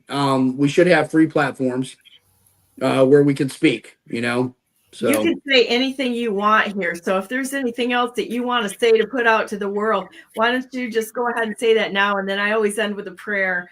And so go ahead and say whatever it is that you want to say. The floor is yours. I just want to thank everybody. I appreciate coming on here, and somebody that went to prison and got prosecuted for nothing. I'm not gonna lie. I want some get back. But I'd like to see Democrats in shackles, just like they had me in shackles. Specifically the ones that were responsible for putting me in them. So I'm hoping that Cash and the rest of them bond. I hope they go after him. I really do. They deserve to at least be out of government. They definitely don't deserve to be on our government anymore. Really, that's about it. I don't. I think they need to be on the first plane to Gitmo and be tried for treason, all of them, and absolutely with the accompanying punishment that goes with a short drop and sudden stop. That's what I think needs to happen to these people. Yeah, because they have done irreparable damage to the nation and to people's lives, and they can never be entrusted with it ever again. So we'll let God deal with them. We'll just make the appointment. And some of them pushed for it, but some of them allowed it. Yeah. And that's where, again, the Republicans are not free and clear of this. That's true. Marjorie Taylor Greene could have stopped this, and she didn't. All of them sat there and talked platitudes, but they didn't do anything. And that's I think one of my biggest gripes. It's like you can talk and talk and talk, but unless you're willing to do something, the words don't matter at this point in time. Anybody can sit there and say whatever they want. And and so just there's a parting words right there. Get off your sorry butts and do something. To the people in office, and honestly to all of us, we need to be doing something. So anyhow, let's end this with a prayer. Dear Heavenly Father, thank you so much for Josh, for all the J6ers, for Shawn and for Karen, and for the wisdom of everyone who's willing to come forward and share what they know, their thoughts or ideas, and especially their walk and their faith with you. We love you so much. You can get us through anything. I pray for Josh's ex-wife and his children. I ask that you would send them people to talk to them and also take the scales off of their eyes, and all of the people who have been programmed with this false narrative to humble themselves a little bit and to be willing to listen to all sides, because we've been taught that there's truth in one side or truth on the other, but the only truth is on the outside of that. It rests with you. And we ask you to help us walk through this process of deprogramming and becoming closer to you, becoming more like you. We ask for complete and utter redemption of all the time that was lost while Josh was in prison, and that you would turn this into a fertile garden for growth, for himself, for inspiration, for a new path, and for the people around him, and that they would be filled with joy knowing that you were with him there, you're with him now, and you'll never leave them nor forsake them, that every single one of us is walking and has a choice to walk with you every single day, that you lead us through terrible things, you bring us to things that are joyful, that are wonderful, that we can enjoy, but also those things that help us to grow that are difficult. And the outcome of that we lay at your feet, knowing that you're good all the time. You're always good. And whatever the path is that you put before us, we ask that you give us the feet to walk the path, whether it's easy or it's rough, because we love you. This is your sandbox, and we're willing to do whatever it is that you ask us to do. Thank you so much for everyone out there. If there's anybody that's feeling badly, I ask that you would send them healing mercies. I ask that you would give people the joy in seeing what's going on around us, even though it may not make sense to us. We don't need to know what the future is. We just need to know you and know that it's in your hands and that it's going to go in a good direction. You've been a great friend to us, and we want to be a friend to you. Peace to everyone that's here today. Comfort to all those who are sad or confused, and your presence with us all as we walk forward into a bright future, which you are the author of. In Jesus Christ's precious name we pray. Amen. So there you go, guys. Well, thanks all for being here. And we go to that part of the show, boys and girls, with meeting, go to BrandenburgForGovernor.com, because I'm the best non-conceder who's ever not conceded in the history of the United States of America. And I'd like to have a discussion with the rightful president of the United States, President Donald J. Trump, who was the rightful president in 2020 and continues to be this day. And we want to thank him, President Trump, for everything you've done for all the J6ers, for the pardons, and for standing with everyday Americans who are abused, neglected, tortured by this horrible system that's in place. And we also thank you for bringing the justice around that's going to happen in this nation. And I believe it's going to happen. We thank you, President Trump, so much for that. And all the Americans that are out there that have stood without wavering, thank you so much.